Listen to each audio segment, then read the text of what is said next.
Greetings to all in the love and light of the one infinite creator, and welcome to the Seattle Law of One podcast. Today's episode is about shadow work. Shadow work is the process of exploring and integrating the parts of ourselves that we have repressed or ignored. According to the Law of One, this is important and necessary work for our spiritual growth, both as individuals and as a collective. So who or what is your shadow self, and how can you best integrate it to become a balanced, complete 360-degree being?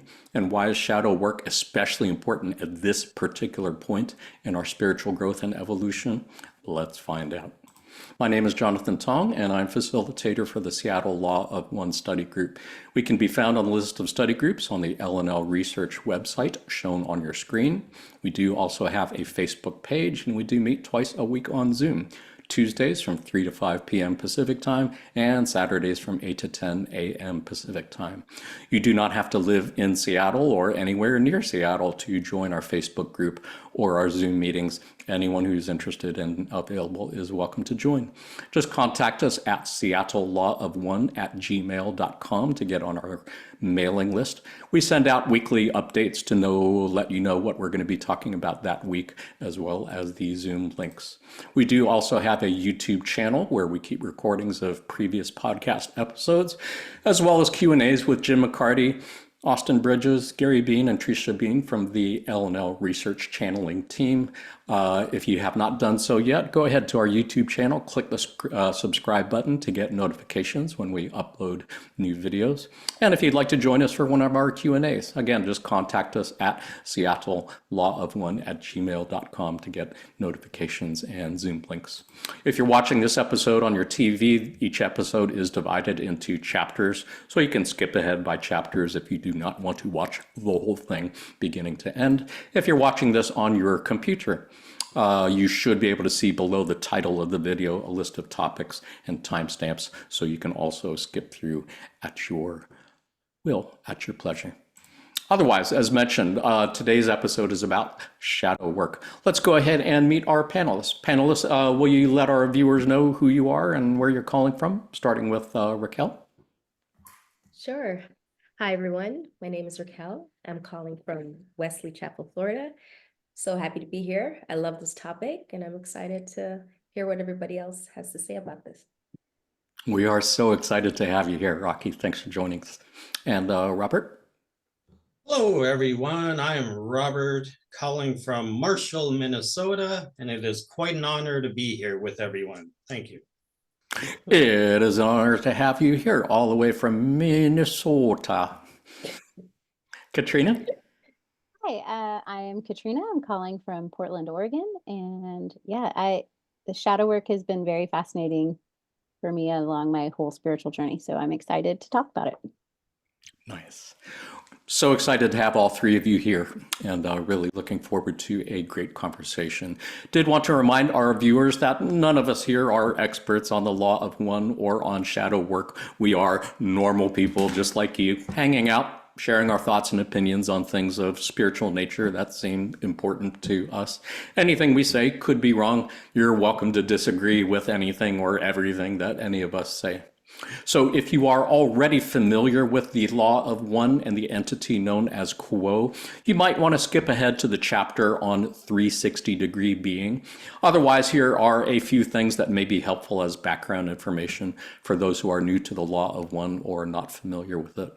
What is the Law of One? You could say that the Law of One is a set of spiritual teachings based on the understanding that all is one and that one thing is love. Pretty much everything that we say after this, pretty much every reading passage we look at after this is really just some variation of that same idea that all is one and that one thing is love. It is worth noting that all of the reading passages that we are looking at today came through the process of channeling. Channeling you could think of as a form of telepathic communication between humans and entities, such as angelic beings, extraterrestrial beings, spirits of deceased, higher self, inner planes entities, etc. A channel serves, you could say, as a mouthpiece for other entities to speak through. There are two types of channeling that have been used at L&L research. Trance channeling is when the channel is in a trance state, subconscious or unconscious as if asleep. The channel is not aware of what is being said. This is how Carla Ruckert channeled during the rock contact back in the early 1980s. Conscious channeling is when the channel is in a conscious but deep meditative state, meaning they are somewhat aware of what is being said. This is how the Quo contact was made. So who is Quo? You could say that Quo is a group entity made up of 3 social memory complexes, Ra at 6th density, Latui at 5th density, and Hatan at 4th density. What is a social memory complex? You could think of a social memory complex as a planetary consciousness. It would be as if the entire human population of Earth were merged into one group mind. It is apparently our next step in human evolution. So Quo, you could say, is made up of 3 social memory complexes representing planetary populations from what we could think of as 3 different planets. And they are at 3 different densities. What are densities? You could think of densities as different levels of consciousness. Consider this little exercise in imagination. Imagine that the elements of water, air, fire, and earth actually have some very primitive form of consciousness. Whatever that is, we call that first density. You can imagine that going from a planet that has no water, no air, no fire, because you can't have fire without air, to one that does, that would be kind of a big quantum leap. It means that would be a planet that is likely to have life on it. You could think of second density as the density of consciousness of plants and animals, which you can imagine is clearly a quantum leap in consciousness above whatever consciousness inanimate matter has. Third density consciousness would be that of humans and cetaceans like whales and dolphins. Again, as you can imagine, a quantum leap above the consciousness of plants and animals. Fourth density is where we get social memory complexes. Again, as you can imagine, again, this is a big quantum leap beyond the consciousness of individual humans. This is consciousness of an entire planetary population together, all humanity merged into one planetary consciousness. Again, that's a quantum leap above where we're at right now. Fifth density is whatever is a comparable quantum leap above that. And sixth density is whatever a comparable leap is beyond that. Who the fuck knows what any of that stuff is? Suffice it to say, yes, you could well imagine there are increases in consciousness beyond where we are at. We will go more into depth in all of that stuff in another episode. For now, suffice it to say that Quo appears to be a collective entity made up of 3 social memory complexes, one at 6th density, one at 5th density, and one at 4th density. The first contact with Quo was made by the L&L research channeling team in 1986, almost 2 years after the end of the raw contact in 1984. And they have been channeled every month since then up to the present day by the L&L research channeling team. You can find transcripts of those in the Conscious Channeling Library. Otherwise, let's go ahead and start taking a look at some passages on shadow work. And let's start by talking about 360-degree being. Got a couple passages that'll help us understand this. The first one is from February 2nd, 2002. It has been edited for brevity.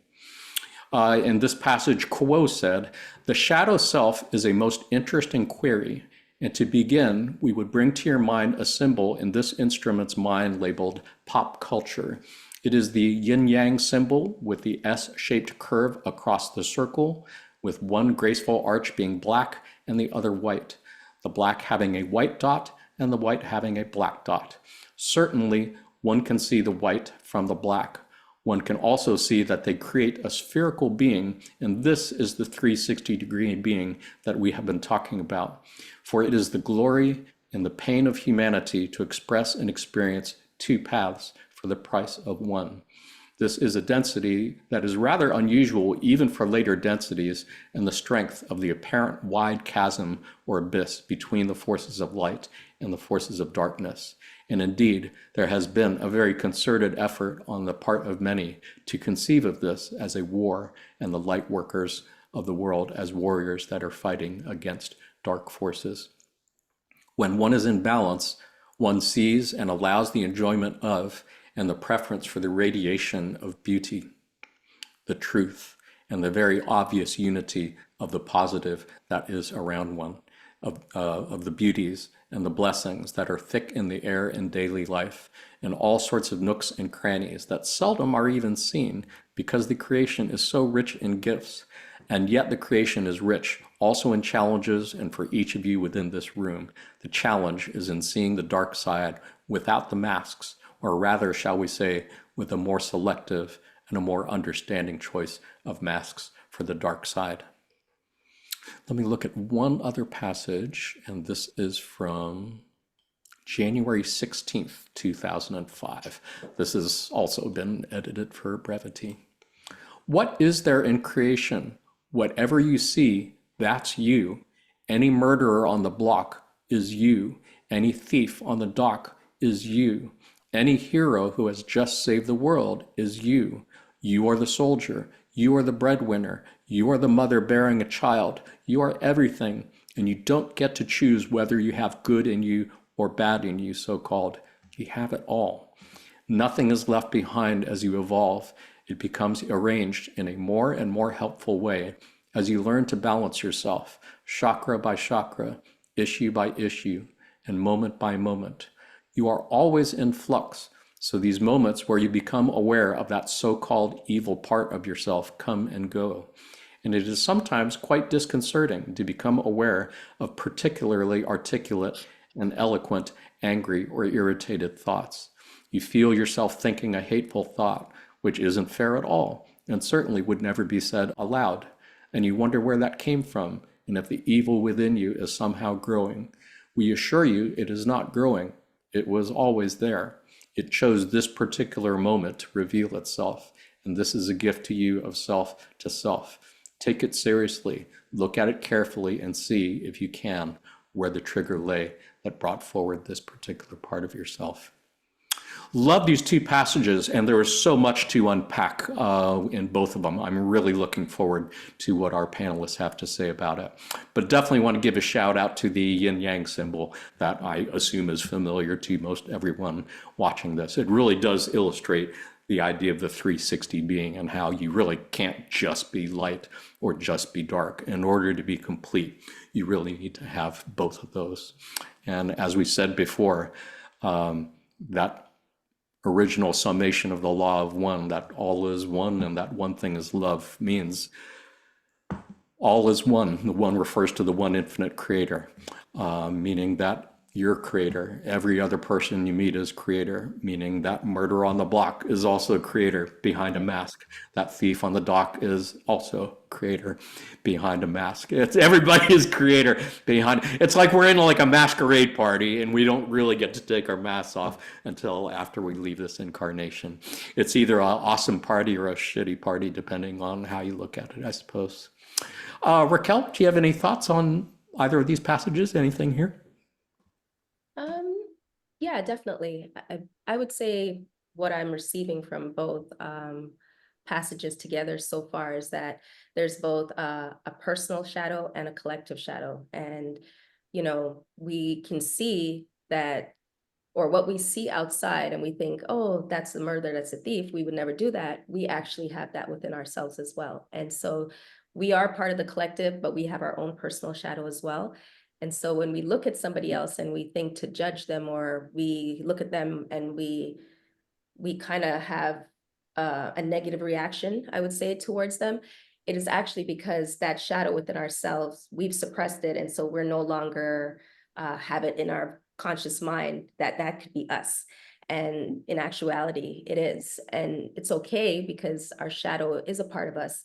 It is the part that helps us to become 360. And if we are able to integrate like the yin yang symbol, we would be able to be a strong being, because you need that. And I used to think that I needed to get rid of my shadow and completely, you know, work through all the shadow work and never have any negative feelings or things inside of me. And I started to understand doing the shadow work that that's not what happens. You begin to integrate and you start to work with that part of yourself. And that's what helps you to become that full 360 being and become a full, complete being, really, because you rely on that shadow to keep that, I would say, the foundational strength that you need. Which really goes against, let's just say, Christianity as probably the predominant religion in the United States. I don't think you'll really, there seems to be in Christianity the idea that, yes, we're all trying to be good, we're all trying to be angels, and everything that represents dark or evil is bad, and we're trying to get rid of that. So this Yeah. idea that no, it's actually part of you and you need it to be Yeah. whole. Maybe a little bit more Buddhist, maybe a little bit more in line with Yeah, Eastern. they suppress it because, everybody wants to be Christ-like, right? And to them, Christ didn't have a shadow, I guess is what they're trying to say. But I believe he did, as every entity does. So yeah, in reference to that, I would say that's definitely true. For sure. Robert, any thoughts to add? It's interesting that when you bring up Christ, that say it seems like there are in the higher densities beyond the third into the fourth and fifth, there are still the experiences of a shadow self, but they don't seem as intense as in this third density. So I could imagine Christ having, or calling him Jesus, that there would be some sort of shadow. He expressed anger when he was here. Yeah. And there were other facets to his personality. I'm sure they didn't tell us what they were. Now I wanted to say something. There was a sentence in the first paragraph we read that really struck me. And it is, you have it highlighted there also. It's, for it is the glory and the pain of humanity to express and experience two paths for the price of one. Just shows you what a density experience we are here. It's like we purchase one ticket, but we get two rides. You get to go. It's going to be it's quite the experience, the glory and the pain. It's just what we have to look forward to when we start observing our shadow self. It's not just all puppy dogs and butterflies, and it's going to be interesting when one really starts to do that. Indeed, for sure. Yeah, two paths for the price of one. Sounds like we're cheating or something. We found a hack in the system here. What do you think, Katrina? Anything to add? Well, I mean, I'm always in for a good deal, so two for the price of one sounds perfect. But I loved what Rocky said about that there's a personal and a collective shadow. I think it's natural for humans to think about their personal and like shame and things like that come into play when I think of shadow work and how to make sure that that's not there. So and I will say, I probably started the shadow work way before I even realized that that's what I would be calling it, because I was constantly trying to figure out how someone could hurt somebody. Like, I just didn't understand it. Like, in my mind, I just couldn't understand it. Yet I also believed I was evil, like, because of my conservative Christian upbringing. Like, you're just taught that you're sin from day one and that that's just in you and that's who you're going to be. And so I was constantly trying to read and study and watch documentaries on how people could be things like serial killers or rapists or murderers. And it was always like, but there was so much pain in their lives. There was so much trauma in their lives. And I was always like, why can't, why can't we see them before this happened to them, before this pain happened to them? So in my mind, it's that shadow work of like giving compassion to why we would do those things. But then when you said the collective, it was like this aha moment for me of like, oh, wait, we're actually, like you said, the two for the price of one.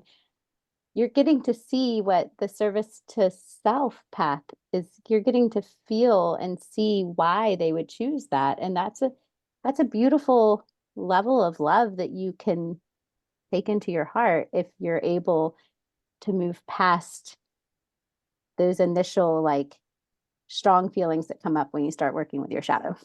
Yeah. Yeah. For sure. Yeah, I really appreciate you bringing that out also, Raquel, because I think when we think of shadow work, we usually think of looking inside to find the shadow self that's within ourselves. But as you're saying, no, they're also saying the shadow self is outside because everyone outside of you is also the same as you. Everyone out there is an other self. So your shadow self is all those entities outside that seem to be seem to be like the opposite of what you are as well. Did anybody have any other thoughts wanted to share on anything from these two passages before we take a look at embracing your shadow self? I think I'm good. Pushing to the That's next. good. I also had two passages here that I wanted to share, and I believe the first one is not a short passage, so sorry about that, but I was trying to think of parts to cut, and it all seemed like it was important to Too go through. juicy. So this first passage is from March 10th, 1996. This is also from Quo. I believe, unless I've said otherwise, pretty much all the passages that we're looking at here are from Quo. So here Quo said, the choice is always between the perceived light and the perceived dark, that which is the higher road as opposed to that which seems less honorable. And in the making of these choices, the seeker hopes to bring forth the light and to dismiss the dark. The hope is to become light itself, all that is good and correct and of the Spirit. This is not a hope that bears fruit, for the light and dark are the two sides of one coin, that coin being the very essence of the seeker. As the process of graduation from third density continues, each shall walk the stairs of light, with each its own dark side firmly integrated into that self which walks for eternity. Therefore, the paradox that is the sign of all spiritual truth is laid bare. The challenge is to acknowledge, accept, and balance the shadow self, that the total being is ready to gaze into the light which blesses fourth density existence, for you can leave not one whit of self behind. Now, how can this be done? How can that blackness within, which expresses within the self in ways of hurt and pain, ever be part of the love and light of the one infinite creator? Each entity walks upon two legs. When the spirit finds its legs, one is the light, one is the dark. Together they make one holograph which is identical to the infinite creator. The shadow self is to be related to then as one of the two legs which cause the spirit to stand within the illusion in which each finds itself. One relates to the shadow self as to the musculature, the connective tissue, the power and the strength which enable the spiritual seeker to stand fast through times of difficulty and woe. The shadow that seems so heavy and dark is also that which grounds and sustains and makes secure. The will is part of the shadow self. This will animates, informs, and vivifies those ideals, hopes, and dreams which the light portion of being so loves to dream. The shadow side is that which persists until all has been accomplished. If your shadow self could be objectified, what animal would you choose to represent it? Perhaps we would suggest that to the naked eye, to the uninformed person, the dark side might be seen as a dangerous wolf, ready to savage and to tear those treasures which the seeker would protect. To the more informed eye, the dark side might perhaps have become half wolf and half dog and well trained. That which feels like the dark side has tremendous infinite vitality. It blesses the spiritual seeker with that night which envelops as an eggshell does an egg, the newborn spirit, velvet, soft and black as midnight. It couches and sustains eternity and gives its gift to time by allowing the separation of light from dark. The evolution of spirit takes place within that night, and as graduation dawns, so dawns that spiritual night at last. We were speaking of the desire to lose the darkness of the nature as not bearing fruit. We were suggesting that the seeker does not need to remove the dark side of the nature in order to progress. Rather, the seeker needs to come to an inner understanding of its particular workings, looking for ways to achieve such a discipline of the character and personality that the darker images are disciplined and allowed to move through appropriate channels. We are suggesting that once the dark nature of the will is grasped, the positively oriented seeker can then begin to see that shadow self as an asset rather than viewing it as an enemy. The processes by which one becomes able to discipline this dark side is individual, and each seeker shall wrestle with those dark angels as each continues to discover, accept, and discipline new aspects of newly perceived aspects of that dark genius. We are asking each seeker then to take into the heart the full spectrum of self and to love each and every aspect, and yet to find ways to express only those things which are intended. We do not wish you to run away from what is one of the greatest strengths of the self. Love that passage, and there is a lot to unpack in there, but I have one other one that I wanted to look at also. This is quite a bit shorter. This is from October 6th, 1996. Quo said, "You cannot get over your humanity. You cannot become an entity without polarity. You must be that which your nature is. You are top to bottom and side to side entities of 360 degrees, the full circle of personality from lightest and brightest to the deepest and darkest. The skill lies in seeing your emotions as information-bearing energies, offering to you the fruits of your own past and the seeds of your transformation into an ever emptier, ever lighter, ever hollower self. The earthly part of the self, that soil in which the dark nature hides, is a heavy thing, and it is that soil in which truth and beauty and those mysteries which call you forward grow out of this very soil. So we encourage each to gaze unafraid at those dark emotions within, to love and accept them, and gently and persistently and with humor to work with them, putting them in perspective, seeing them for the vampires that they are, and allowing compassion to flow as you unfold your dark side and your heart. The goal here is to open the heart." I really love how they are encouraging us. And again, I would like to remind the viewers who are new to the Law of One that everything that we read here came through the process of channeling. The channels who were saying these words were in a deep meditative state and really didn't know what they were saying. They had no idea what sentences were going to come after the sentence they just said. And I don't know about you, but I don't know anybody who actually talks like this. I am good friends with other channels at L&L Research, and they're smart people. They're not dumb, but they don't talk like this. If you asked them these questions, they would not answer you sounding like this. And it's just the depth and breadth, the love and wisdom that I find here so inspiring, as do so many others, I think. But yeah, what they're saying here about seeing the shadow self as an ally rather than as an enemy, as the source of your will, your perseverance, the fighter, the street smarts in you, that maybe kind of balances the naivete that you might have if you were just always unconditional love for everybody. Really love that here. Robert, any thoughts on anything here? There really was so much within that which you read. It was just amazing. And there's some salient points which kind of stuck out to me. But it was so beautiful when you think of it all, accepting and balancing that shadow self. So when we're ready to gaze into that light, which is of the fourth density, we're able to carry it all with us. It's so much part of us.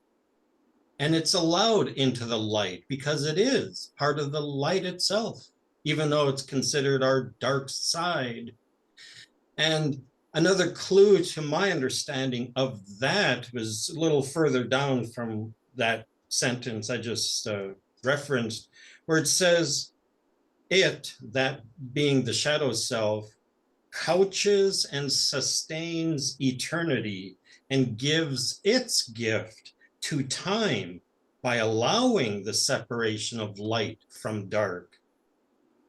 It gives a gift to time because we're in space-time, And so it's giving that gift of separation between light and dark to time for us to work with it.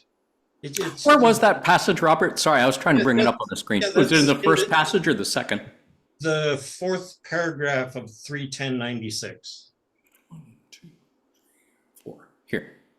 Towards the bottom of it. It couches and sustains. So. I just Yeah. found that my nerd self just kind of reveled in that because I love thinking of time and space, and that just gave me a clue of time. It's a beautiful part that I hadn't really picked up on in particular, and I appreciate your highlighting. Katrina, anything to add? That I didn't pick up on the time space either part of that because I was so focused on like the part where it says the holograph, which is identical to the infinite creator, and like how we cannot be identical to the creator without the shadow side. So giving it its appropriate honor. It made me think of when I first started doing shadow work, I read this one book called Existential Geek, and it has nothing to do with LNL research or channeling or anything, but she opens it in the introduction of talking about the story of Persephone and Pluto, right? And how what if we reimagined that story, that Persephone had this very idealistic view of herself of only being love and innocence and picking flowers in the field and la la la la la, right? Until Pluto, this evil, mean thing, brought her down to the underworld. But what if Pluto was really just her other self, her twin, who loved her enough to say, I'll take on that evil for you. I will take on that idea of this darkness and evil so that you can still have this view of yourself of light and love, right? But really, she still never, she chose to eat the, what was it? Pomegranate seeds? Pomegranate. Yeah. Yeah. She chose to eat them. So she knew what she was doing. She chose to eat them anyway, and then still try to blame it on this light and dark mindset instead of just loving and appreciating that Pluto herself loved herself so much that was willing to take on that dark. And so like when I think about it, I think about the infinite creator because we all are the creator, right? Loving us so much to giving us that grace of walking through being able to see that dark side of us when we're ready to see it at the stage we're ready to see it and the time we're ready to see it when we're ready to process it, because seeing it all at one time would be overwhelming, right? But it's sure. these little meditative states that get you there where you can finally be like, this is such a beautiful thing. Like I could understand how someone can do this, and I have those feelings too. I mean, you see me drive down the road, that anger is going to come out, right? And so I just think it's this beautiful thing of getting to see how integrated they really are and how they're really woven. And I love the yin yang symbol, but I think I liked yours more for the beginning of this podcast because there was more integration between the light and the dark. It wasn't as separate as because we are so integrated that way. Indeed. Yeah, I appreciate you bringing up the mythology of Hades and Persephone. I had not thought of it that way at all, but yeah, that makes perfect sense. I'm a sucker for a pop culture reference. I know when I was reading through these passages, I was reminded of a Star Trek episode from the original series.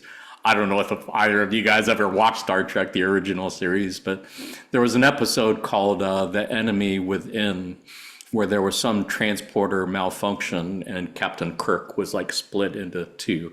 There was a good Kirk and there was an evil Kirk. And the good Kirk was all, very kind, but he was very indecisive and very ineffectual. And the evil Kirk was like impulsive and irrational and mean and violent and all that thing. But he had the willpower that they were kind of alluding to here. And so good Kirk really wasn't able to do his job without bad Kirk. Bad Kirk gets shit done, I believe was the point. So at the end of that episode, he had to literally embrace his shadow self and get transported through again in order to reintegrate the two together. I just thought it was a great thing. And that was back from the 60s or something like that. There was an episode of Next Generation, Star Trek Next Generation, called The Skin of Evil, where a race of beings had separated their evil nature from their collective selves and deposited it as a black tar on this planet. Oh. Skin of Evil. So that was pretty Mm. cool to see that as a concept, thinking just shed your evil nature and leave it behind and leave that planet. I love Next Generation. There's so many episodes I have not seen. I've only seen a few of them, but I It's know in they the were first really season. good. Yeah. Yeah, there's so many movies that have examples of individuals and heroes having to embrace their shadow selves. I know in the Marvel Cinematic Universe, I mean, the Hulk would be a great example. The Hulk is like the shadow self of Bruce Banner. And in the end of that first phase of the MCU, the two of them fused together and became Professor Hulk, who had kind of like the best qualities of both. And in Star Wars, of course, there was Luke Skywalker and Darth Vader, and there was that scene in the second movie where he went to like confront Darth Vader and he cut his head off and took off the mask and saw that it was his own face underneath. It's like, it's great stuff. Great stuff. Right? No, I mean, I'd it is all of ours. It's like, right? Our shadow is us. And we are a shadow, and it's this it's just such a beautiful dance that we play where we need each. I'd like to comment real quick on Pluto also. Thank you for bringing that up, Katrina. It made me realize something. Because speaking of our collective shadow, we discovered the planet Pluto in 1930, and it gains prominence over the years, and all of a sudden it's doing stuff and whatever in astrology. And then in the year 2006, scientists demoted it from planetary status to, I forget how they term it now. It's like dwarf planet. Dwarf Yeah, planet. dwarf planet. So they made it less powerful in their minds. And yet it's representing a shadow self. Right. It's in the depths of the solar system. It's the cold, icy, dark one. You know, the Lord of the underworld, riches and stuff. Yeah, we demoted it so we wouldn't have to think of it as much. And boy, were they pissed. Yeah. I never thought of it that way. I did learn why they demoted it was because its orbit crosses the orbit with Neptune, right? So, Neptune, and yeah. they also found another dwarf planet that does that as well. And I don't remember the name of that one. And so they're like, well, we can't call this one. It's like they didn't want to add a planet, so they're like, we'll just take a planet away. It's kind of what the scientists made it seem like. But no, I think it's important. I think it's human nature. I think it's part of this third density world to want to blame the evil and the dark that we see in our world on this outside influence, on this, it's not me, it can't possibly be me. I could never do that, right? But I mean, there's been movie and show after show after show and reality of people being put in situations that it will be you. If survival is on the line, people will do things sometimes that they would never have done otherwise, because that second density survival lower chakras are going to take over. And then we want to try to judge them for that. And it's like, well, no, then I'm just judging myself because I'd do the same thing probably, right? For sure. Yeah, well said. It looks like we lost Raquel for a bit. She does have two little ones. One is special needs, so we may be seeing her before the end of the episode, and we might not, but we're going to go ahead and move on. There were a couple passages that I wanted to look at regarding graduation, harvest, and shadow work. Before we do that, should probably clarify a couple of things. As you may or may not remember, that slide that we looked at about densities, one thing we did not say was that at third density, there is a choice to be made about which path one is going to take to fourth density. One path is called service to others, or STO for short. The other path is known as the path of service to self, or STS for short. Graduation or harvest, two different words that mean the same thing, just refer to the process of making that leap from one density to the next, like going from third density to fourth density, or fifth to sixth, or whatever. And it does happen for both individuals and the planetary population as a collective group. So you could think of the service to others path as seeing the creator both in yourself and in all others. It is about thinking of others more than you think of yourself and seeking to empower others as equals. It is known as the positive path.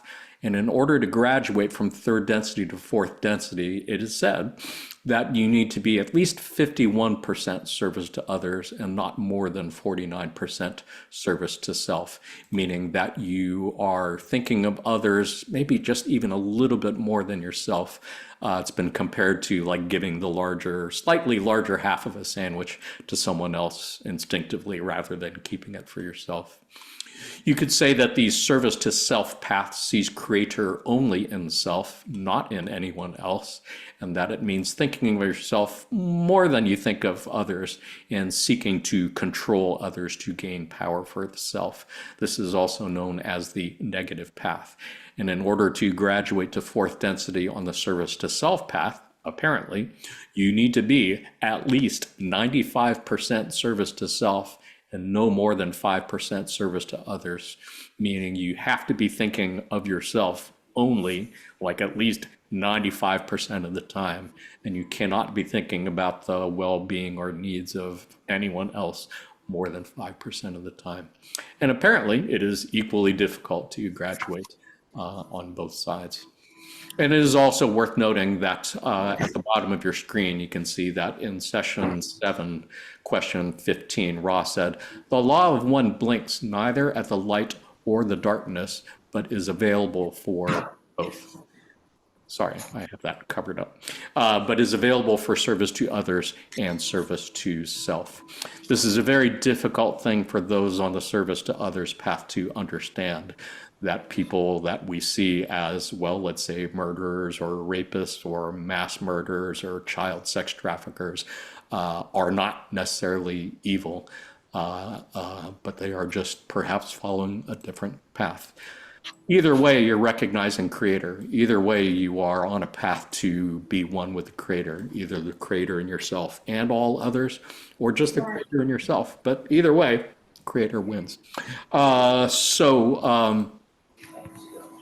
You could say that part of the reason why life on Earth is so chaotic, because as a planetary population, we're having a hard time moving the needle, as it were, towards service to others or service to self. Most people are more inclined towards service to others. They would rather live in a world of love and peace rather than a world of fear and violence.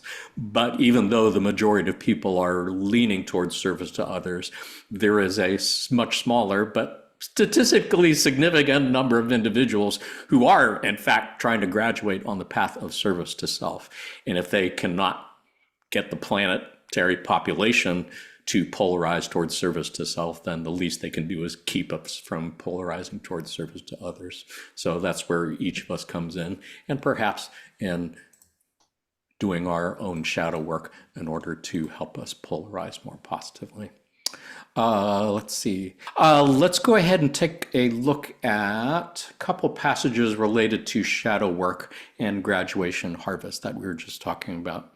The first passage is from December 29th, 2007.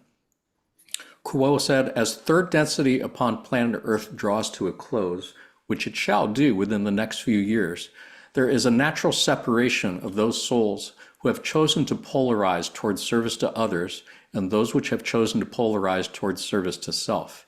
It is as though oil and vinegar had been miscible for 75,000 of your years, but as the time arrives for entities to choose between polarities and to move onto either service to self worlds or service to others worlds, there is more and more of a tendency for those two to separate, just as oil and water will, if not artificially mixed together.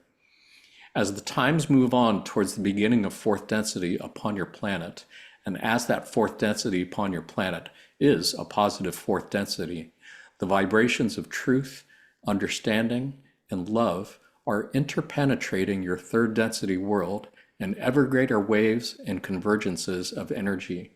And this means that this process that you have of coming to know yourself, accept yourself, and love yourself has become more challenging, because everyone has a dark side. And within your third density, it is easy for you to put that dark side in the shadows of self and not acknowledge it. It is difficult for an entity who wishes to be truly of service to acknowledge that shadow side that is the murderer, the rapist, the liar, the coveter, and so forth. Yet if all is one, are you not all things? Indeed, all of us contain the 360 degrees of various kinds of energy that make up the awareness that is the whole of you. And one of those tremendously difficult jobs for anyone is to go into the shadows and bring out that shadow side to look at, to acknowledge, to come to understand, and to ask if it will join you, if it will cease being part of the dark side and become your grit and your determination and your perseverance. That is the true function of the so-called dark side. And you can realize all of yourself if you can acknowledge the dark side in the first place. The desire of many is simply to deny that there is anything in the consciousness except love and light and positivity.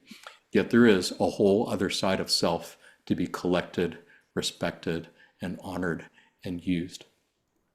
And this process is becoming more and more difficult, because whereas before the end of the age was so prominently close, it was very easy to ignore the dark side of self.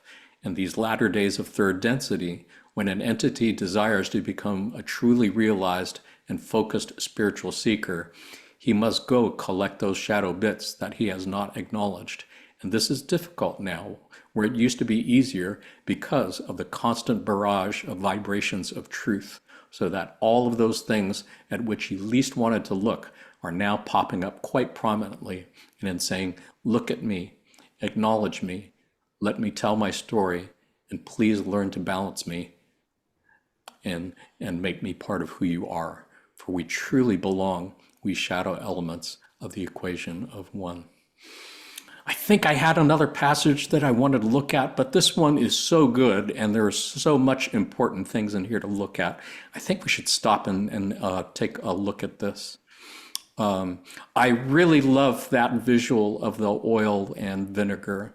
And for those who are new to the law of one, yeah, apparently Earth third density usually lasts about 75,000 years, and it's divided into three 25,000-year cycles. And at the end of each 25,000 years, there is a special opportunity for the planetary population as a whole to graduate up to fourth density.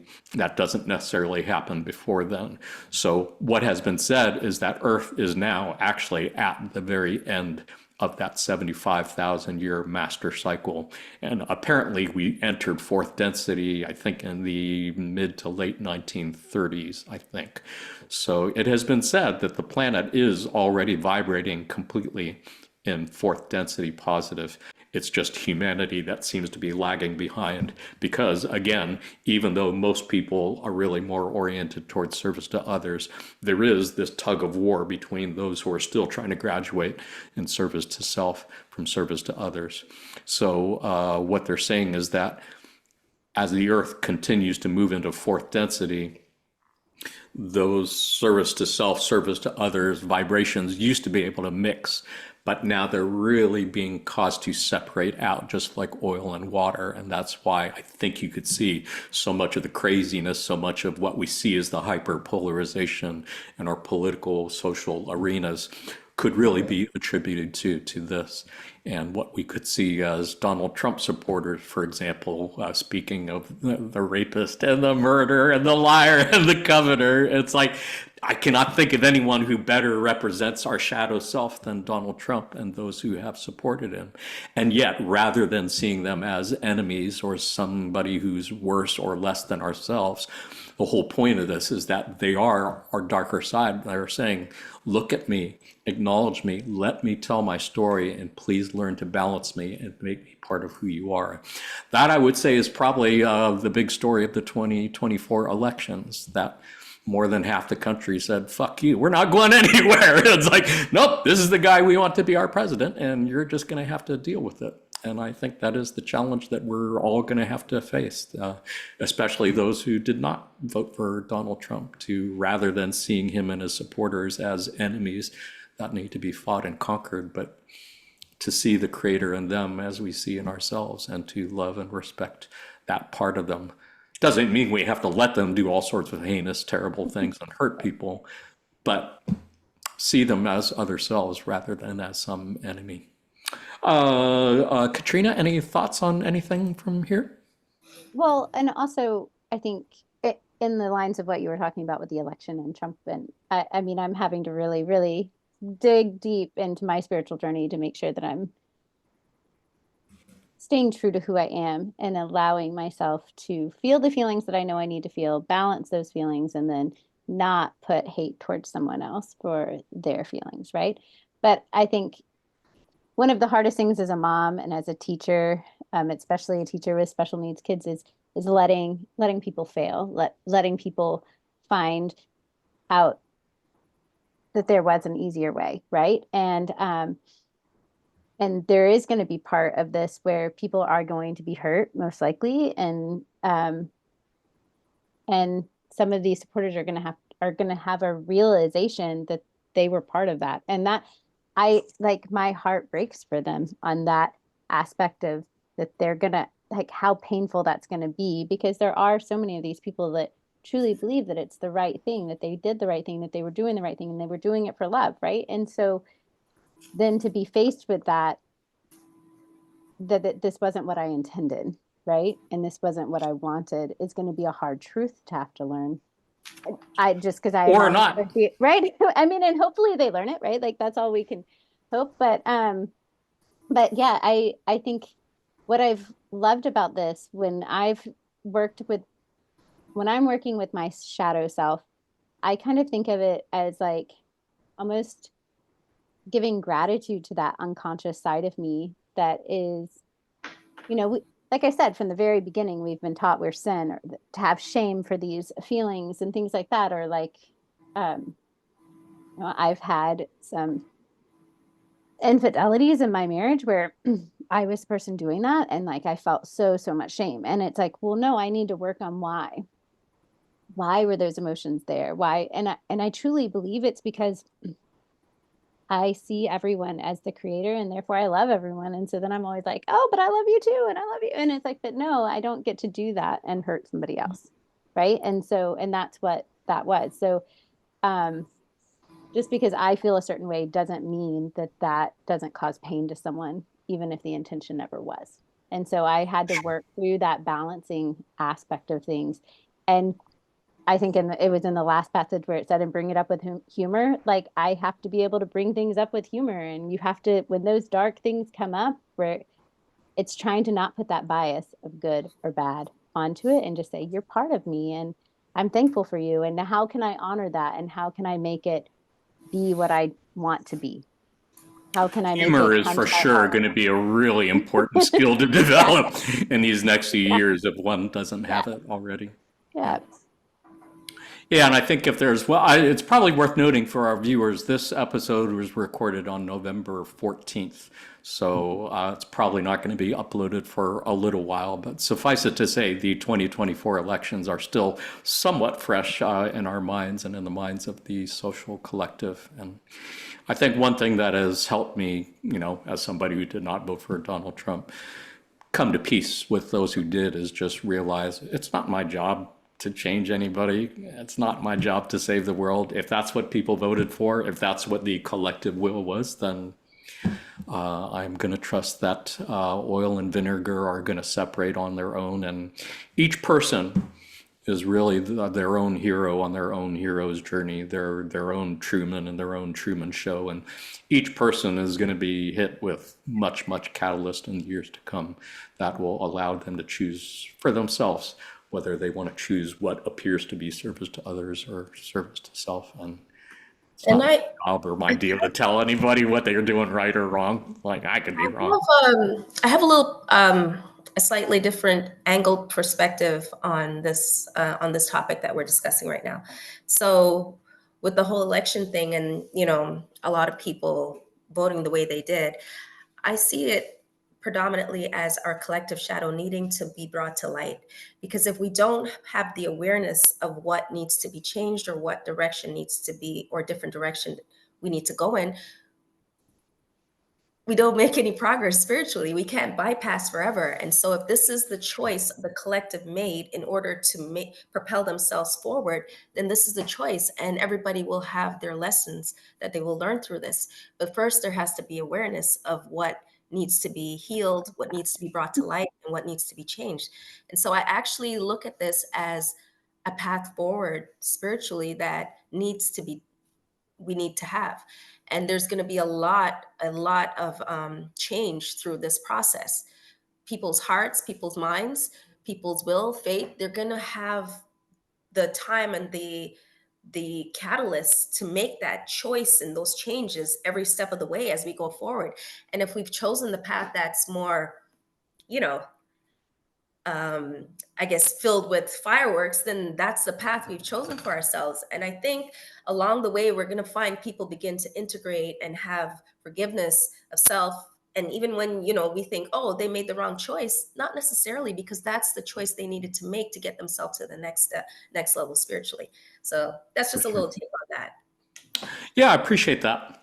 And our friends in the Confederation often use the visual of a spiral, like within our own personal lives. The lessons that we came here to incarnate just seem to keep coming back to us and coming back to us. And yet it's different because we are still growing upward. So every time the spiral comes around again, we're not the same person we were last time. And I think the same thing is happening with us collectively as we reach the end of this 75,000 year cycle, and we are really going from one density into the next. As a collective, we're kind of coming around to the end of a spiral again. So there's all sorts of unresolved catalyst and karma that we're kind of being forced to confront. Because fourth density light didn't say this, but fourth density light has more truth in it. More information in it. So we're having to process the truth of stuff that we used to be able to sweep under the carpet, but really can't hide anymore. So we're reliving Atlantis, we're reliving Mars and Maldek, we're reliving Nazi Germany and World War II, we're reliving Russia and the Cold War, we're reliving slavery and the Civil War. It's like all these things that are unresolved, we're kind of have to deal with it again. And that's not necessarily a bad thing. In many ways, it's a blessing to have the privilege of incarnating now and have a chance to clean up karma from bad decisions you made last time around on the spiral and try perhaps make better fourth density service to others decisions this time. That's a real privilege. Robert, did you have anything to add? Any thoughts, reflections?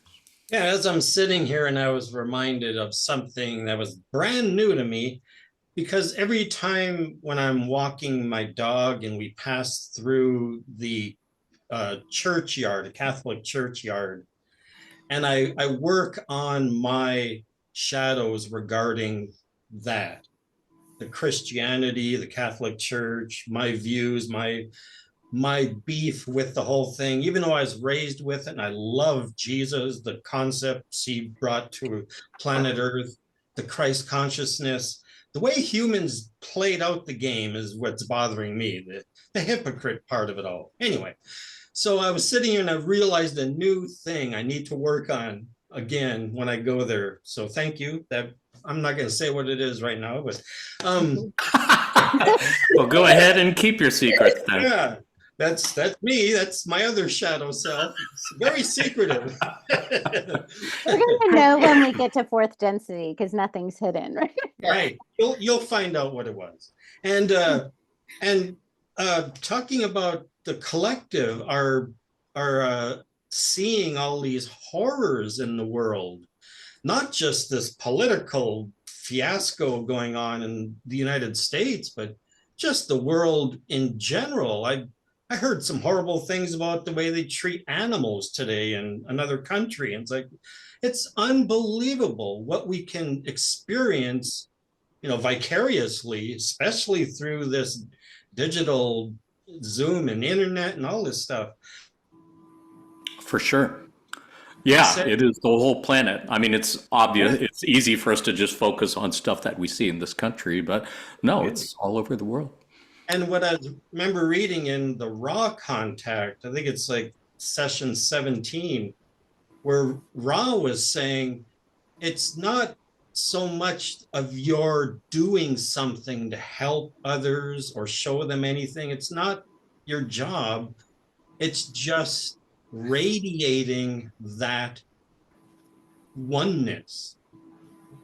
Your how strongly connected you are to the all is one belief that you are creator. You are creator and everyone else is creator. This is all creation. When we can radiate that, it's almost like a contagious element within the collective consciousness that we are able to assist the whole group merely by being ourselves. Yes.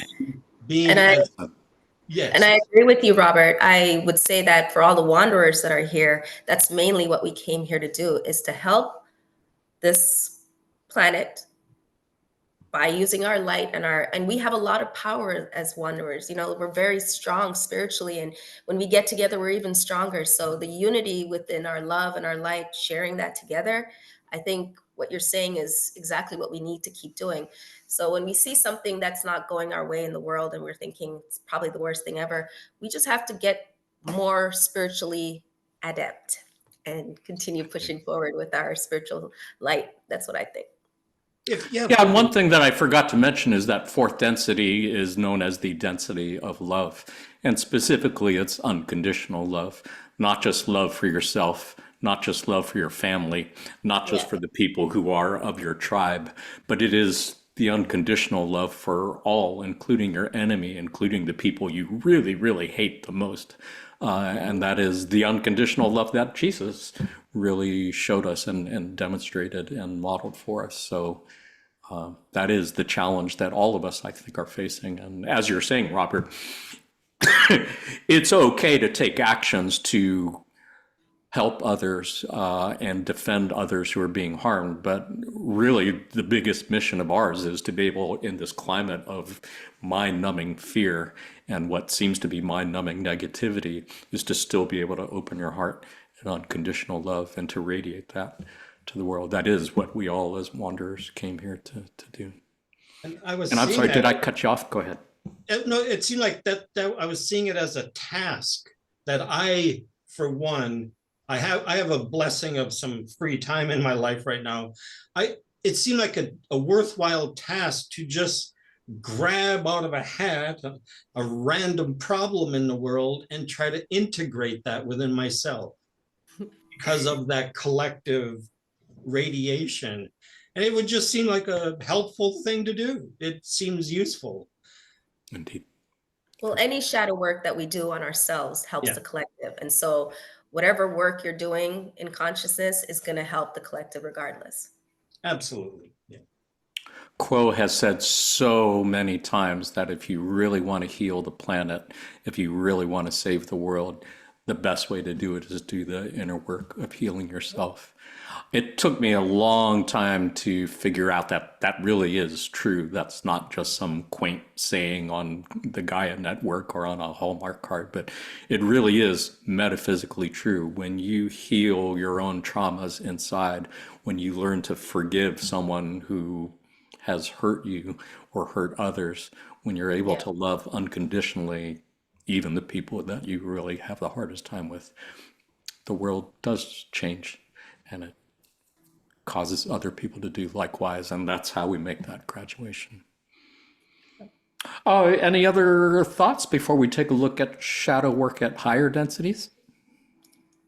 Just quickly, that we need that opportunity and the catalyst to do that work. Do you understand? So this is a great time in consciousness for you, Jonathan, especially with this is a huge catalyst for you, and you're gonna work through this. And that's the work in consciousness that you're gonna do, because we need the catalyst to get where we need to get. So think of it as, this is why you came here, buddy.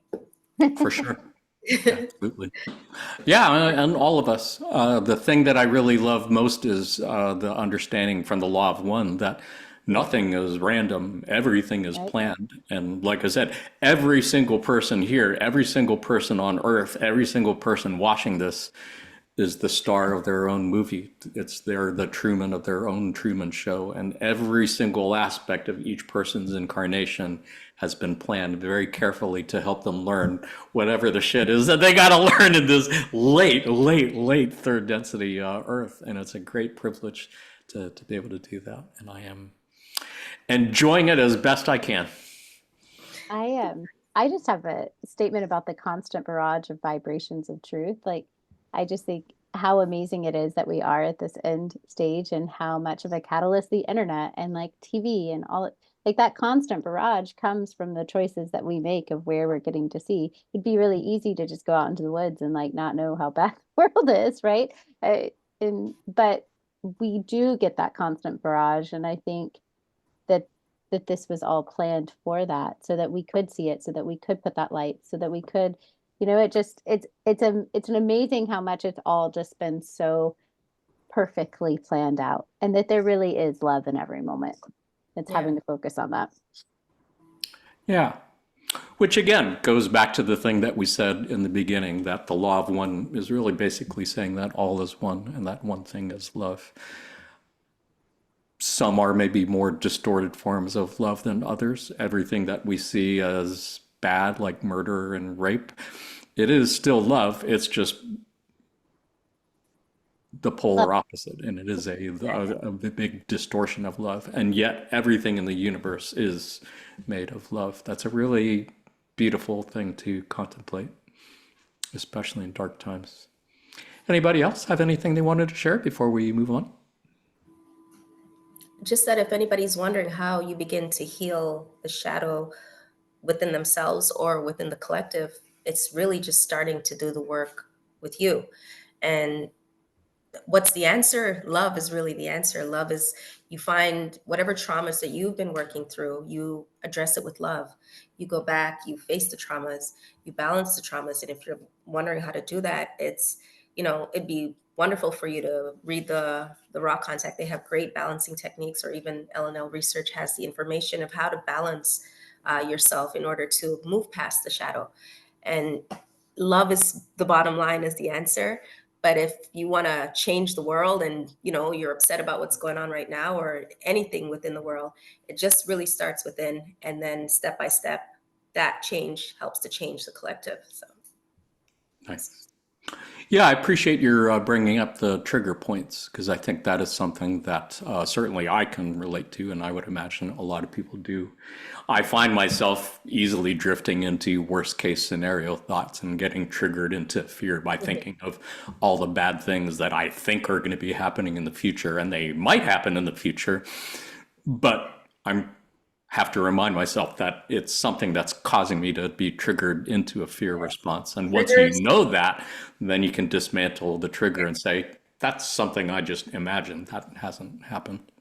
Yeah, triggers are very important in shadow work, because they let you know what you need to balance. And so whatever triggers you is something that you need to adjust and balance and heal within the self. And that way, that's how you begin the process of working when your triggers pop up. Indeed, which may well be helpful later on at higher densities. Did we want to speak of our techniques at some point here, or is this a good Yeah, point? this would be a great time for it. Go for it. Because Rocky, that's I've been wondering when we may get to that, and thank you for bringing it up. No problem. And I know on page 4 of your slides, because where it says the processes by which one becomes able to discipline this dark side is individual, and each seeker wrestle with those dark angels as each continues. It's basically a unique path, as is your own unique path. We all have a unique path.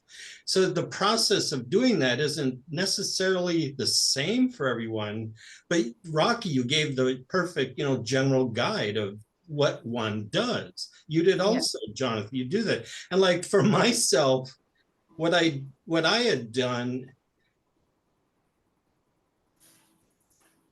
I related it more to like a corporate environment. And because like I was having a problem with anger. So I was picturing anger as this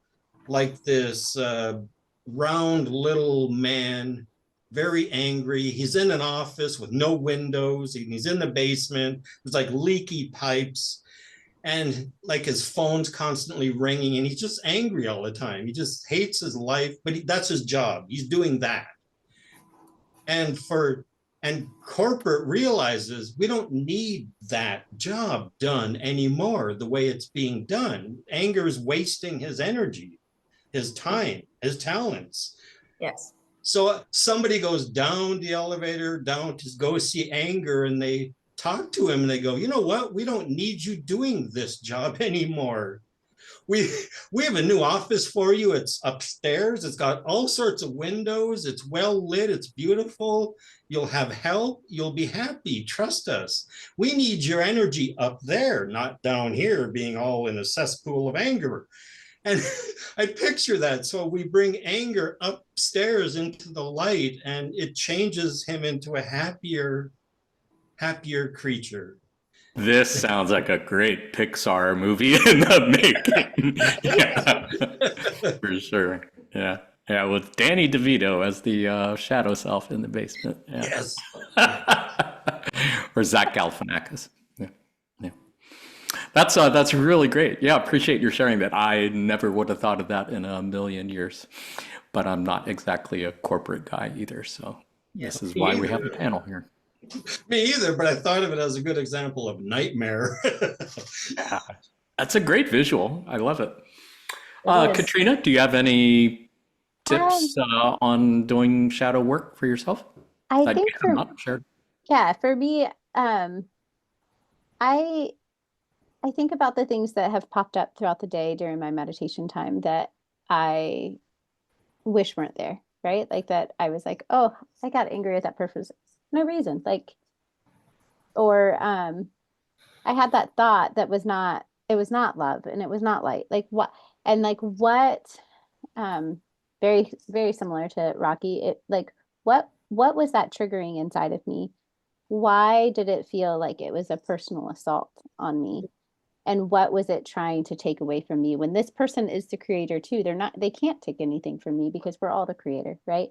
And so having to go into that, and then really giving my shadow, my subconscious, whatever your inner child, I mean, whatever you choose to call that darker side of yourself, thankfulness for having brought that to my attention, that it was there, that it needed to be balanced, because if we don't balance it, it's going to cause blockages. And so giving the thankfuls and just really almost meditating on what it feels like to be in that emotion, like living that emotion again.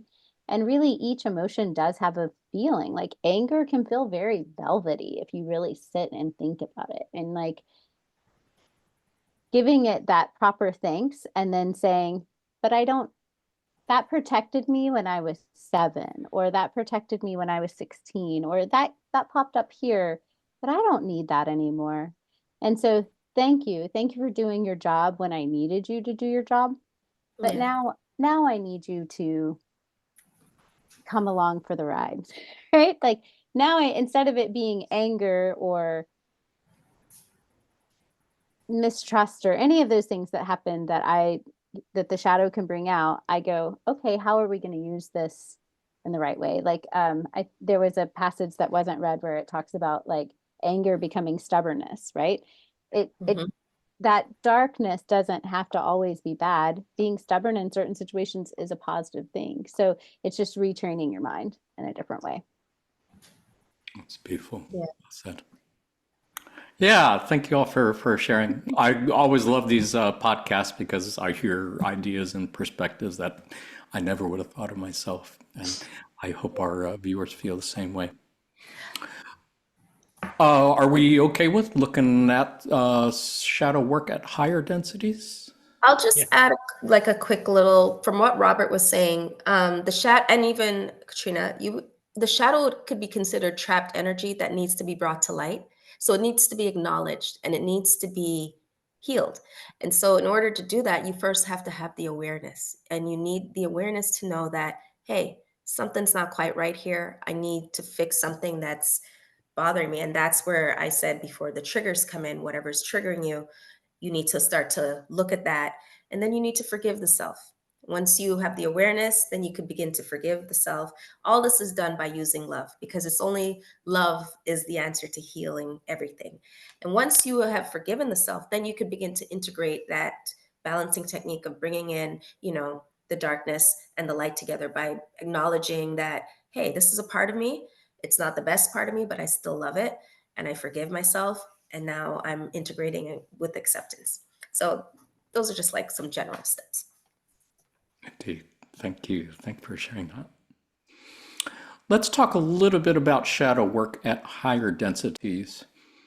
On May 28th, 2006, Kuo said, "The third density of your planet calls forth from the seeking entity a purity of humility and surrender that is, in our humble opinion, a far more favorable plinth upon which to build a character that will move through all the densities of your octave than the third density, where there is always seen the benefit of teachers and the benefit of taking another entity's word for something. Third density with a lighter veil creates a wonderful place for entities to put themselves in the teaching situation. And the system of guru and kila, as known among your Buddhists, is very similar to the kind of enjoyment that third density upon Venus created. However, it was found in this early third density experience that indeed there were difficulties in higher density work that were engendered by the seemingly quick and easy move through third density. What this has to offer to those asking this question is our assurance that those within Earth's third density at this time have received a powerful gift. In receiving such a difficult and challenging third density atmosphere, you have faced those shadows that await you, if not in third density, then in more subtle work in higher densities where those shadows are more difficult to deal with. Your present environment is a powerful environment, powerful that is, just as a loaded gun is powerful. The question is, where do you wish to aim this experience when you pull the trigger on tomorrow? Where would you like to be headed? Because the choice of heading is indeed yours. Really fascinating passage. Couple vocabulary words. Plinth, I believe, refers to like the big slab at the base of a column that kind of supports it. And Kila and Guru just kind of refers to a master and a disciple, or a teacher and student. So I love how they're saying, try to recognize all the shit that you're going through right now as a blessing, because apparently third density on Venus was pretty harmonious. They passed through it pretty easily and quickly up to fourth density and beyond. But what they found was that they weren't really quite prepared enough for the challenges that they would have been able to resolve had they gone through all the difficulties that we have here. So, yeah, kind of a reminder. They've said that the struggle between light and dark continues into fourth density, and there are what they call thought wars or thought battles, or maybe what in Christian evangelical circles is known as spiritual warfare, that does actually continue up to fourth density until those entities learn the wisdom of not fighting anymore, and then are able to graduate and move on to fifth density and beyond. So again, you have a great opportunity. We have a great opportunity here to learn the wisdom of not having to fight, engage in these wars of light against dark, but to, again, to learn how to open our hearts and love all unconditionally. It's a great privilege to be able to do that. Rocky, did you have any thoughts on anything here?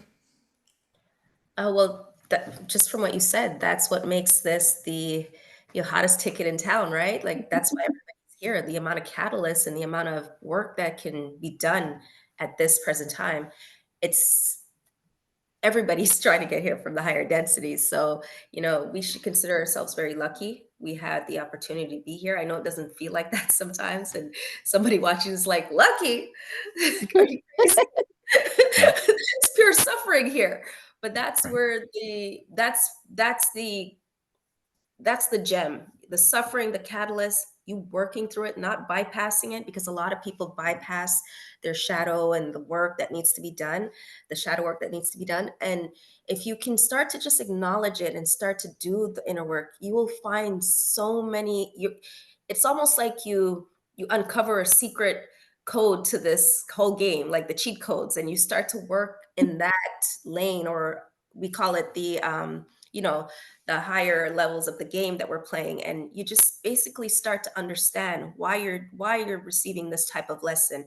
What's the reason behind this catalyst? And the catalyst is just anything that challenges you, anything that you find difficult, and anything that needs to be worked through. And once you start to realize the process of doing that, it becomes a little bit easier to be here, and then you realize why you're here and why it's just a wonderful experience to have. And it took me a while to get close to this. I'm still very much working on it, but I'm starting to see the gems poking through the catalyst now, and it's it's wonderful, to be honest with you, because I feel like I'm growing a lot spiritually, and I'm making the right choices and advancing along the polarity that I have chosen. So.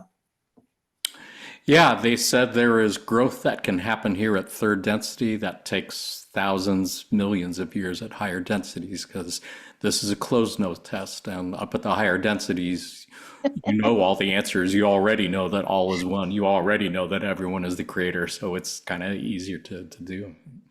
Yeah. Yeah, I'm kind of reminded of boot camp. This is kind of like boot camp. The harder the boot camp, the more it prepares you for what happens after this, as opposed to summer camp, which would be more fun, but probably wouldn't really prepare you as well for what's to come. Robert, did you have anything, any thoughts to add? I am not speaking for all men, but as one of the Oh, go for it. You have my permission.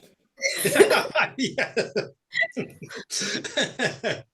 But I do know that I'm also of another generation. Jonathan and I are of the similar generation where handling our emotions wasn't exactly something we were even suggested to go ahead and try doing. It was, we knew women had emotions. They were so emotional, and That was hysteria. they called it hysteria, yes. I But like men, crazy. yeah, and men are stoic and tough, and we don't need emotion. That's for women. We're not women, we're men. And so, and then most of the shadow work to me is emotional. It's energy in motion. It's the energy that's creating situations and reactions and other whatever in your life. And so many of us men haven't been prepared to do that. Because I really like earlier in this session, Katrina, you mentioned you were doing shadow work before you knew it was shadow work, before it was called that to you in your own mind. Right. I would agree that's what I was doing for most of my life, is trying to figure out what is wrong with me. What is going on? I mean, what is the reason for my acting like this or that? And without any sort of emotional intelligence to help guide me, that I believe a lot of women have an advantage with, besides your corpus callosum being better connected, your brain working better than men. That helps your emotional system work with your logic better. I've been such a left brain nerdy science type guy that emotions was forget about it.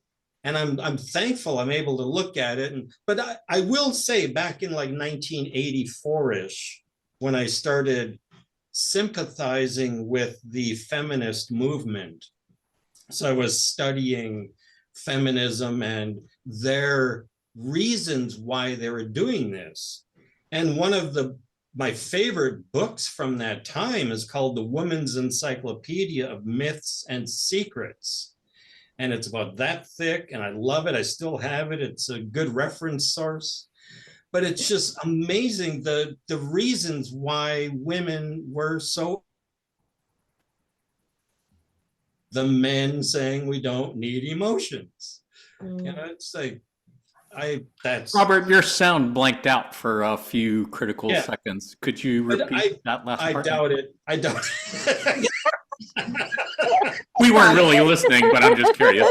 I think I was babbling and no one was paying attention anyways. But you did have some good points, Robert. I will say that the masculine, they tend to, how they process shadow work is more of a observing and emptying the mind, and the feminine way is more of feeling the emotions and letting that emotion really take you over until you release it. So there is a masculine feminine way to approach shadow work, and it is approached differently by each gender, to be honest with you. And so you're correct on that. And you're a great example. You were like, I don't know what the hell I was doing. I was just watching this happen. That's exactly how they process it, observing it and just working through it and just like, what is this shit? Well, and our friends in the Confederation have said more than a few times that, yeah, there was a major imbalance of energies as a collective towards aggressive male energies, which is why we have so much warfare and bellicosity, and goes all the way back to Mars and Atlantis and Maldek and everything. So they have said, yes, it would be really nice if we could balance those male energies with more female. Which is a great plug for our podcast episode on divine feminism, which is on our YouTube channel. If you haven't seen it yet, highly recommend it. Anything else to add, Katrina, on this passage? I mean, I've loved all the different coordinations of it. I think for me also when I'm seeing this passage about the higher densities, wanting to come back here to be able to and struggling with their shadow work, it makes it even more like I'd rather do the hard stuff now when I'm not billions of years old. I just feel like the age I am now, I feel like I hurt all the time. I can't imagine 40 billion years. No, I'm joking on that one. But I just think it's also giving gratitude to ourselves, our higher selves, that we chose these catalysts, and those catalysts are just going to keep coming back until we learn what we needed to learn from them. So a lot of times that shadow is reacting to the catalyst that we chose, and we're mad at so then we end up just being mad at ourselves, which is silly. So it's just thinking about, it's giving gratitude to it. For me, it's all about the gratitude and accepting it, and then being like, okay, now how do we move past where, yeah. So I'm hoping these higher density beings, which, can learn it a little bit earlier now. Like maybe my higher self is learning it through me. Yeah, that's a great way to think of it. I mean, as we do the shadow work ourselves and we heal ourselves and we learn how to love instead of fear, that really opens the door for more fourth density to come through sooner and helps those who come after us, for sure. Yeah. And it just goes to show you that this is an ongoing process. So like, we're never done with shadow work, apparently. We're higher density beings are still doing it. So don't be so hard on yourself if you're like, I'm still working through this stuff. It's okay, because that's what we're supposed to be doing. It's a complete journey that we keep evolving and progressing. And so shadow work seems to be here to stay is what I'm getting at. I was picking up, somebody was just shouting at their TV, I got to do this again? We heard you out there. Let's take a look at one more passage about shadow work and the law of one. This is from March 15th, 2023. And here, Quo said, "You, my friends, are here to put words to carrier waves that are love itself, or shall we say, step-down distortion of love. This does not require mastery of the text that is known to you as the law of one books.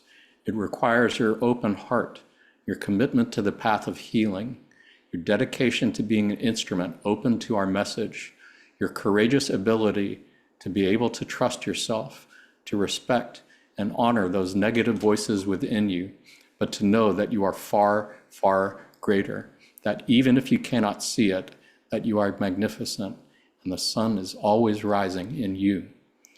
My friends, it is painful to spend too much time in the shadows. You do productive work there. This illusion was intended to facilitate these sorts of experiences, but we encourage you to step out from those dark corners in your mind and the radical trust that this moment can be accepted in you in the totality of all your choices, everything that you don't know, every mistake that you made, everywhere you don't measure up to the next entity and the next, that you are perfect as you are already. The more that you can leave behind and heal the shadows, the more you can inhabit this essential vibration that connects directly and straightly to the present moment, the more that you can inhabit this reality of love and give form to our message that it might beam outward to reach the many, many others feeling locked within the corners of their own minds, yearning to find the truth that is like a puzzle made just for them, locked away in the interior of their own heart. Not information per se, but love. Each in this room is capable of serving in this regard, each with their own unique strengths, their unique voice, their own unique configuration of energy that allows us to explore this love through a different creative set of nuances, through a different chord in the melody. There's so much poetry here that I really love. Like many, I read The Raw Contact before I read any Quo channelings, and I got used to Ra's very concise, very technical, precise use of words. And when I tried to read Quo channelings, they were just so long and wordy. I just did not have the attention span to read through them all. But once I found one or two that I found some gems of wisdom in, I really came to appreciate the poetry of their words. The idea that, where is it? Putting carrier waves, that you are here to put words to carrier waves that are love itself. Where is it? The sun is always rising in you, the yearning to find the truth that is like a puzzle made just for them, the different chord and the melody. It's just a really beautiful poetic use of language that, again, remember, this was channeled. The persons who said these words out loud did not know what they were saying, had no idea what was coming. And this was not generated by artificial intelligence. I have sat in on several of these sessions myself, and I've witnessed them with my own eyes, and I've read hundreds of channeling sessions. It really is legit. And I don't know where these words are coming from, but wherever they're coming from is really interesting, beautiful place. But I really like the idea that each person here who feels they're yearning to find the truth that's like a puzzle made just for them, locked away in the interior of their own heart, and that each in this room is capable of serving in this regard, each with their own unique strengths and their own unique voice and their own configuration of energy. It's such a beautiful, inspiring message that each of us has the ability to do this in our own way, to do our own shadow work and to help the planet and help humanity as a whole. It's just super beautiful. Robert, any thoughts on anything here? The carrier wave mentioned, that's twice now I've seen that in a Quo channeling. Hopefully I'll find it again. I might want to look that up, because they mention it also that if you're in need of assistance in like taking care of something meditatively or whatnot, that ask Quo or the Confederation of Planets to help with a carrier wave. And they will assist you to help carry you in through the process of what your intent is leading you into. I find that an interesting concept and something to look into. And that the unique message, I love the unique message about all of our uniquities. That was one of the things I learned early in my spiritual learnings decades ago. Don't measure yourself to other selves. You know, be yourself. Don't, because like when you're in corporate world and they're doing like time management and everyone's, I have resistance against that. I was just so, I don't like, I see I was locked out again, but I don't like competition. I would tell my supervisors that I don't want to compete. I want to cooperate. And they're like, no, we got to compete. And, you know, it's just, we're all unique individuals. Don't measure yourself against anyone else. Just love yourself and do this in love with yourself. Yeah. Yes. Yeah. Beautifully said. Thank you. Katrina, anything to add? I mean, I love that you have it bolded, but that you are perfect as you are already. I like that. It's just such a beautiful quote. Like we get so caught up in, but I need to do this and I need to be better and what's the right way and oh, look at them. They're doing, you know, that comparing that, but we're comparing ourselves to ourselves. So like, but that really struck me when I was going through these passages, and the fact that like it's so easy for me to see the creator in other people, even the people that maybe sometimes I disagree with or I don't think. It's so easy for me to see the creator in other people now, but it's harder for me to see it in myself, and that's where the shadow work is coming in. um and then there were two other things in the like last passage. I mean, obviously I loved the locked away in the interior of their own heart information per se, but love um down like in this last paragraph, um because I do work with some students that are completely nonverbal, and and so many people call them like that they're locked in, and you can look at their eyes and tell that, you know, you're being able to show love and that they're giving you love back like that. But it's such a Yeah. beautiful experience that like um it makes me realize, it gives me like an idea, like this little glimpse of what a social memory complex would be. Because I may not be able to fully know like for sure what they're thinking or but I can feel the love, and they know that I know that they can feel mine, and it's like this vibration back and forth that is just a different experience. And then when it came to the vibration, it makes me think of music and how one instrument is beautiful, but when you start adding more and more, the depth of that music is just such this beautiful thing. And that's what all of this combined together makes this beautiful vibration that is just going to be the best memory complex ever. Best social memory complex We're ever. going to be the best. No, I'm talking about competing. I'm joking. But no, I just think it is such beautiful language. And I think it just shows what love really can For bring sure. when you open your heart to it. Yeah, and again, like everything else, there's different ways to look at it. And the idea that you are perfect as you are already obviously is really helpful for folks who have a hard time seeing that in themselves. But it also applies to others, also seeing that others are perfect as they are already, as imperfect as they may seem to be from our point of view. Again, it's not our job to come here and like change anybody or make anybody different. They'll figure that out for themselves. We're here to learn how to love them as they are, to learn how to open our hearts in unconditional love. Rocky, anything to add? Sure. I love what you were saying, Katrina. I have that experience. I have a son with special needs, and we communicate telepathically all the time, and just the love he vibrates, I I feel that, I pick that up, I exchange it back, and we have a lot of understanding that way that's nonverbal. So that was beautiful. And I understand what you're saying on that. What struck me with these two passages was it is painful to spend too much time in the shadows. That for me says that the people who are not facing their pain and their hurt and their shadow, they are in deep suffering.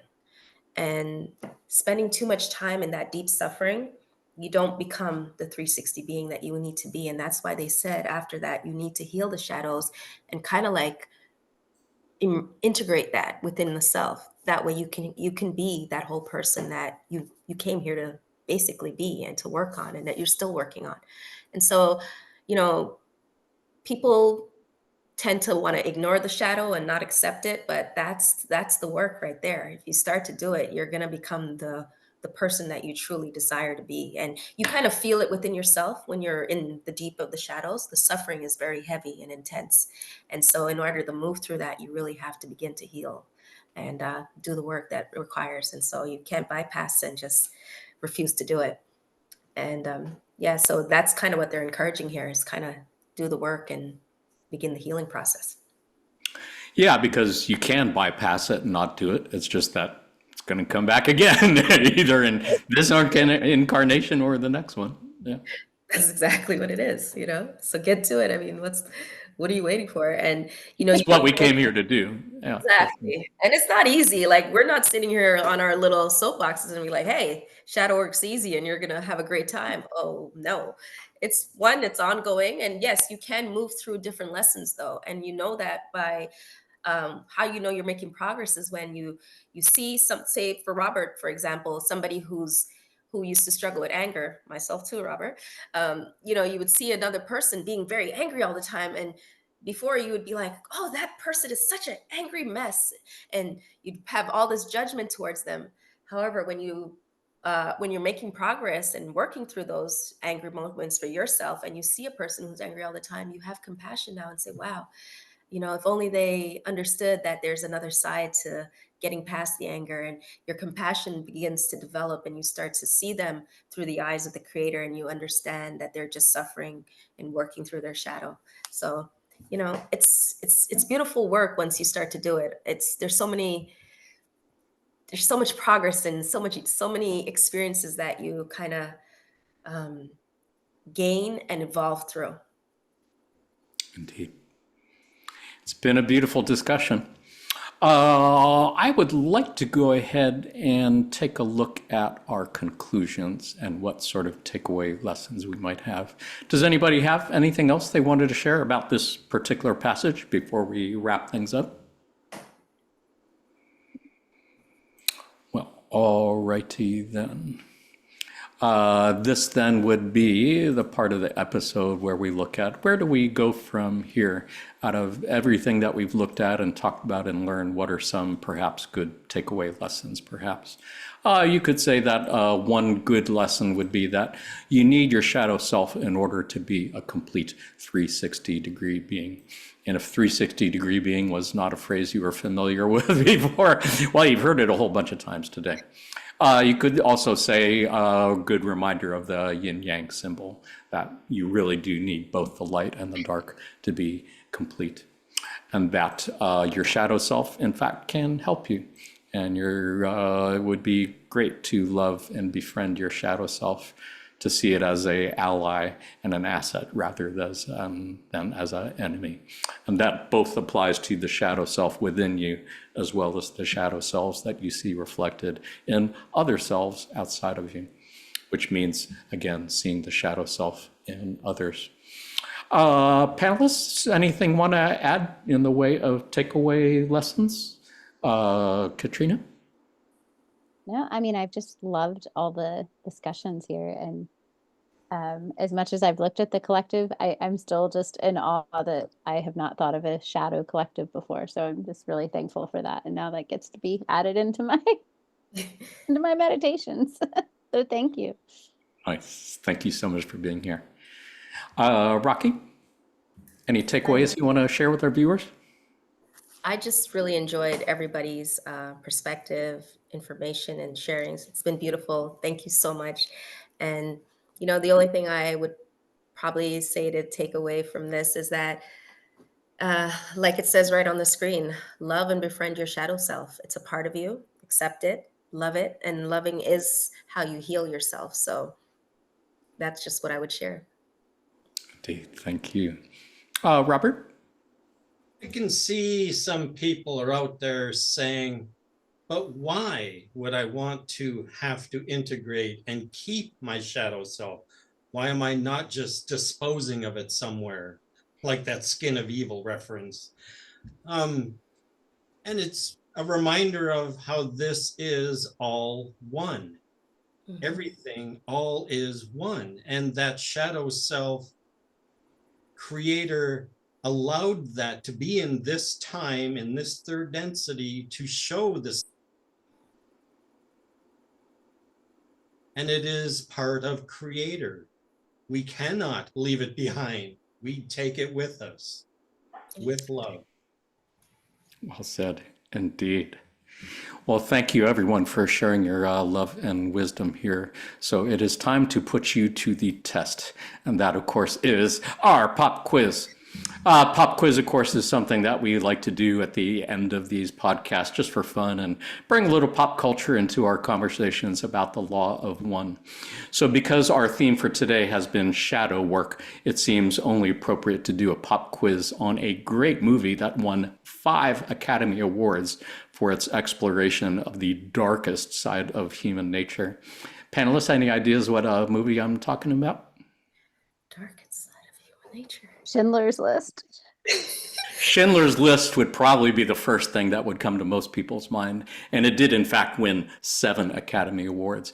But it did not win the big 5 Academy Awards of Best Picture, Best Director, Best Actor, Best Actress, and Best Screenplay. There are, in fact, only 3 movies that have done that, and this is one of them. Any idea what that movie is, Robert? Silence of the Lambs. Great guess. Yeah, what do you think, Rocky? I got nothing. I'm running a blank right now. You are correct, Robert, as well as you, random person watching this on YouTube who said Silence of the Lambs. Yes, Oh. indeed. Yeah, there's only 2 other movies that have won 5 Academy Awards. Again, they call them the Big 5 because it is Best Picture, Best Director, Best Actor, Best Actress, and Best Screenplay. And the other 2 were It Happened One Night in 1935 and One Flew Over the Cuckoo's Nest in 1976. Neither 2. But yes, of course, this one is, wow, a great exploration into our shadow self. Have all 3 of you seen this movie? I It's been a have. long time. Oh, yeah. It's been a long time, but I've seen it. Yeah. Nice. Well, I am going to ask you 3 multiple choice questions about Silence of the Lambs. See how many you can guess correctly. And if you're watching on video, you can say your answers out loud. We can hear you through the screen. As always, the points don't matter. If you had fun, you won. If you learned something new and interesting about this movie that you can drop into a conversation later to impress your friends and family, you won also. Are you guys ready for your first question? Yes. We are. All right. Dun, dun, dun. Your first question. Dun, dun, dun. Who was the first choice to play Clarice Starling instead of Jodie Foster? Was it A, Michelle Pfeiffer, B, Meg Ryan, or C, Laura Dern? I'm going with A. A is a good guess. Going with B. And I'm B, going to good guess. C. Nice. We've outsmarted you, Jonathan. You guys have played this before, haven't you? Yeah.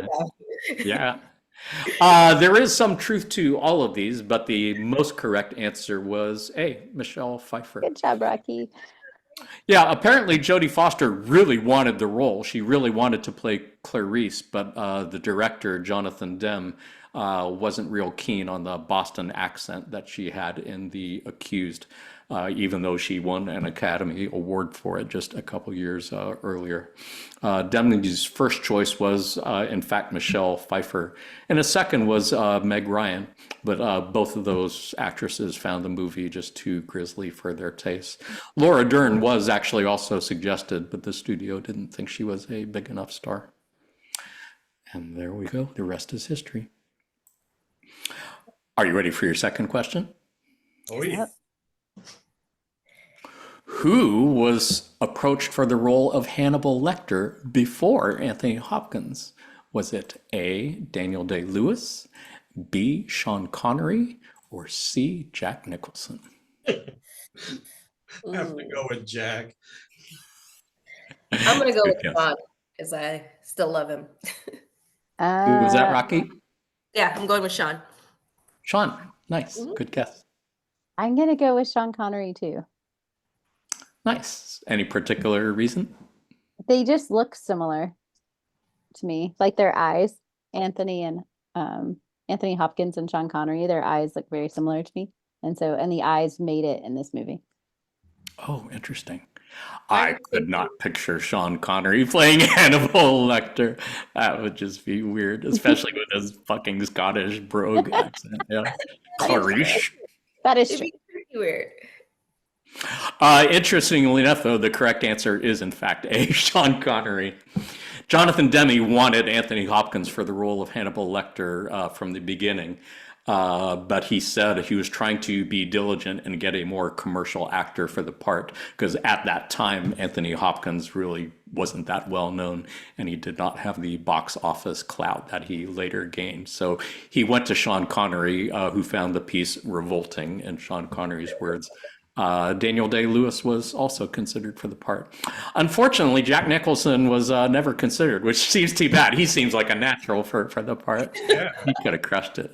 Yeah. Virtual high five, Rocky. Really? This is Jonathan's nightmare right now. We're actually getting answers correct. I know, Right. that's fucked up. I'm He's feeling dying bad about that. inside. Yeah. He's- This is not supposed to happen. You're not supposed to get any of The these, divine feminine energy. for sure. Crushing Yeah. it. Do you know the story behind that famous fava beans and Chianti scene? No. Do you remember the line that I'm talking about? Yes, The one that yes. is in this picture? Uh-huh. He said he got that sucking sound that he made at the end. It was inspired by Bela Lugosi's performance as Dracula. And Hopkins said that when he was a kid, he would tell the girls around the street the story of Dracula.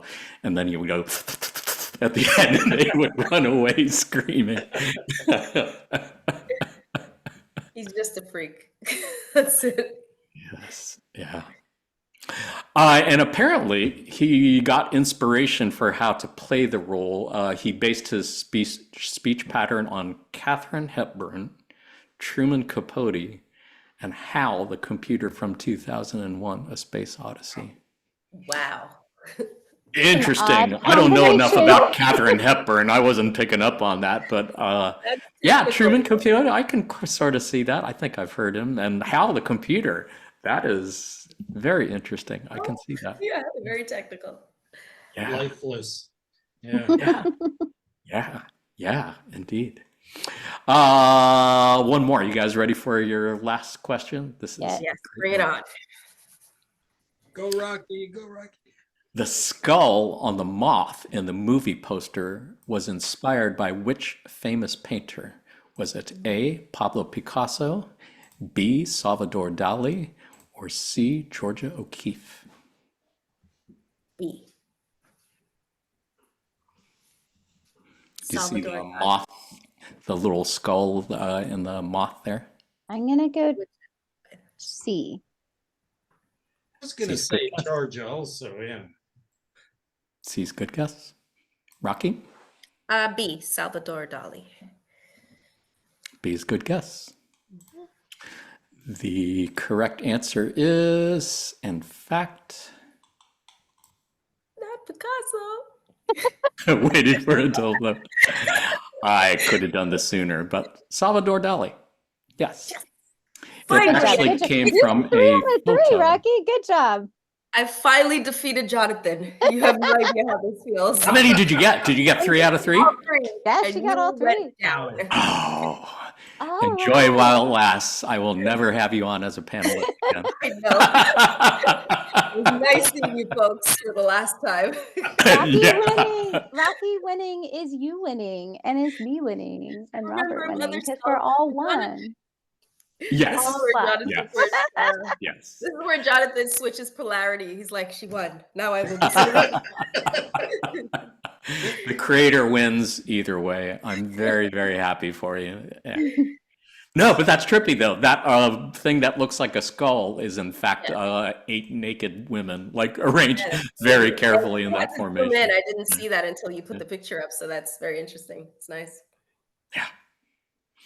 Well, thank you all for being here. As always, it's been wonderful. Panelists, do you want to say goodbye to our viewers? Rocky, you want to say thank you, goodbye to our viewers? I do. Thank you guys so much. I had a wonderful time. It was fun hanging out with each and every one of you and exchanging energy. And I just can't wait to never come back. Yeah. Well, I guess that strategy backfired where it didn't. I'm just kidding. I'm kidding, guys. No, I had a great time and I love the topic. And I hope you guys enjoyed us just vibing. And remember, we're just a bunch of people yapping it up. We know nothing. Run-of-the-mill wanderers trying to figure shit out like everyone else. Robert, you want to say thank you, goodbye to our viewers? For whoever's still watching at this point. Thank you. Goodbye to our viewers. Good night, Gracie. Thank you. I learned a lot. These 2 ladies right here, you're both amazing. The wisdom, what experience, knowledge you have.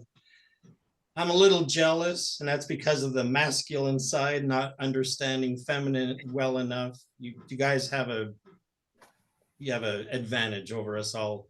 Thank you, viewers, for hanging in there with us. Hope it was inspirational or enlightening in some way. We love you. Nice. All is one. You are very much in touch with your feelings, my friend. Well done. Katrina, anything you want to say? Just thank you so much for this experience. I feel just so grateful.